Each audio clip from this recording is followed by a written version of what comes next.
I'd like to welcome the second speaker, Ms.Hala Mohtasseb. She is the owner and director of Rolling Stock Consultancy in France. She's born in Kuwait and received her French baccalaureate from the Kuwait French School, and she also completed her engineering studies in France. After 17 years of experience with potential rolling stock manufacturer companies, such as Bombardier Transportation in France and China, and Alstom Transport in France, Ms. Mohtasseb decided to open her own consultancy company, benefiting clients from her strong technical experience. Today she will be speaking about the impact of environmental conditions on the design of metro and light. Please give her a warm welcome.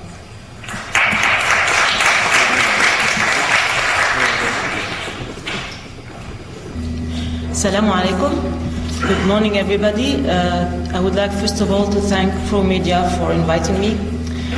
Actually, today I have two presentations and two topics that I would like very much to share with you. The first one is today, actually, it's an excellent occasion to talk about it. It's the impact of environmental conditions on the design of metro and light rail systems. Environmental conditions meaning temperatures, sand, and humidity. So today it's the perfect day.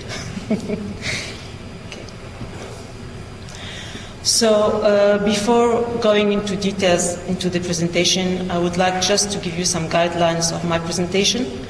The first point I would like to talk about metro and light rail projects within the Gulf area, the ongoing projects and the future tenders. Then I would like to say two words about the rolling stock manufacturers and how the approach they have when they propose a product to the client in general. And I'm going to note that actually if this strategy that they adopt to approach clients works everywhere else, in the Gulf countries, normally it doesn't work every time because of the weather conditions, and meaning that most of the time they will have to adapt their standard products to fit the environmental conditions in the Gulf area. So I'm going to tell you just a few words about the weather characteristic in the Gulf area. And then I will really go into depth into the subject that I would like to share with you. It's the impact of environmental condition on systems behaviors. The high temperatures, then it's the dust issue, and then it's the humidity. And some solutions recommended that I believe should be following my experience. Okay, so first of all, just a few words about the projects, ongoing tenders and projects in the Gulf region.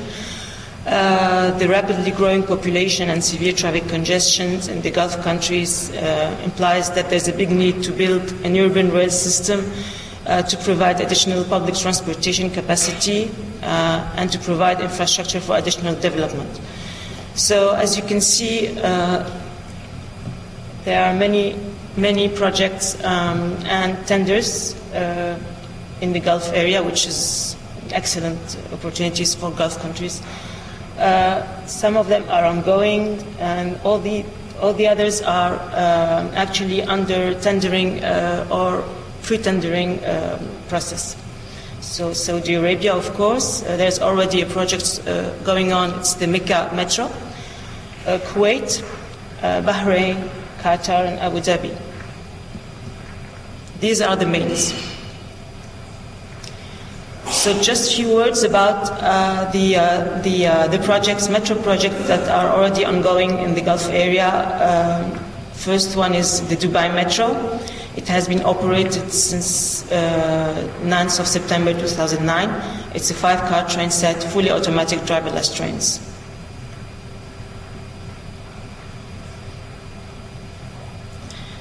The second project, which is under operation for the moment, is the Mecca Metro. It is operated since the 15th of November 2010. It's a 12-car train set. It's a manual driving with automatic train protection system on board, and it will be operated as a driverless mid-2011.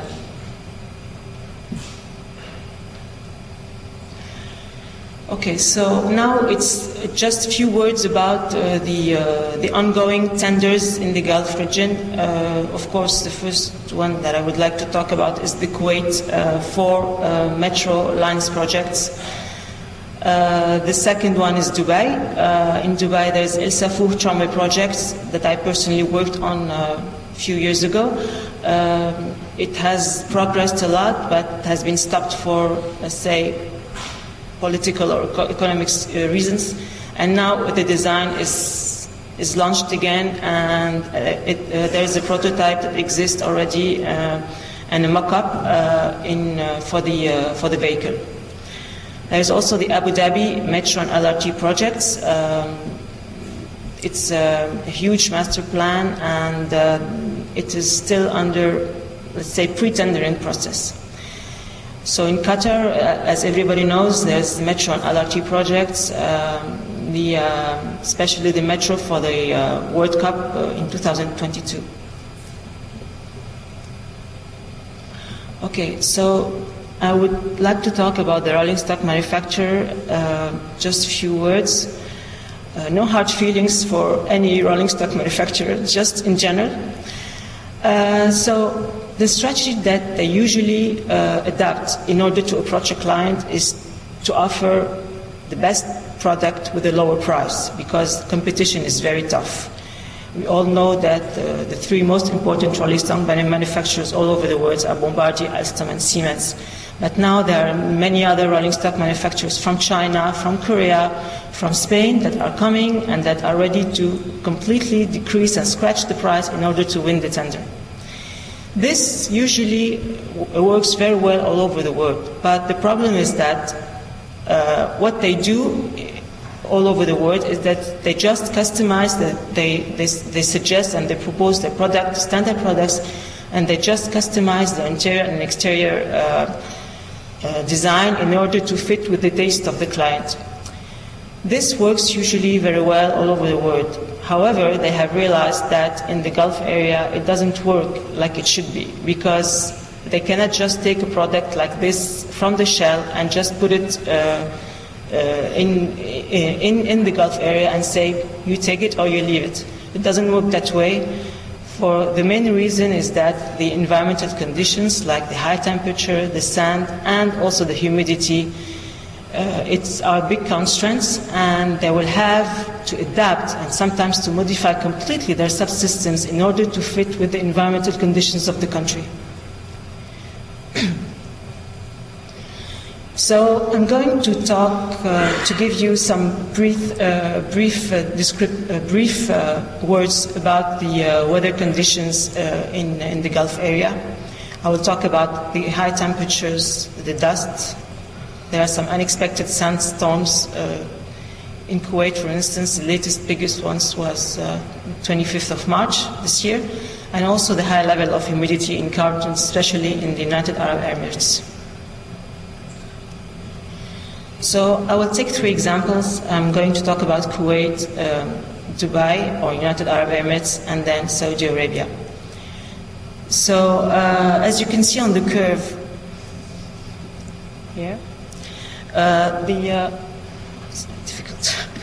The maximum temperatures in Kuwait can reach 45 under the shadow, 45, but we know that under the sun it is something else. However, the maximum relative humidity, it is not very high as in United Arab Emirates countries. And what is very interesting, if you see the curve, is that here in July you have the maximum temperature while you have the minimum humidity level.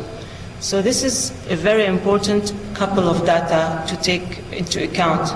It is completely the opposite in the United Arab Emirates countries. We'll talk about it later. Dust and unexpected sandstorm, as you can see here, it's the pictures from internet showing the. It's not the worst pictures, by the way. There are some worse pictures than this, but it shows the sandstorms, and it's unexpected because sometimes it comes and nobody expects it, and it lasts maybe 2 to 3 hours, and then it goes. So United Arab Emirates, the average maximum temperature is 39. Yes, it is less than Dubai, than Kuwait. However, the maximum relative humidity it can reach 90%. And if you could see, for instance, in August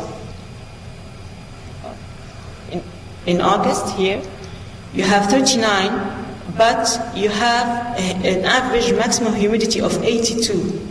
So it is really a couple of data to be considered. Oh, sorry for that.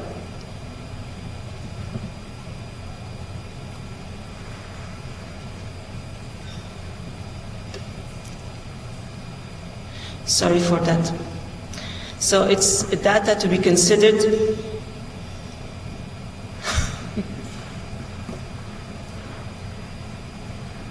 Okay.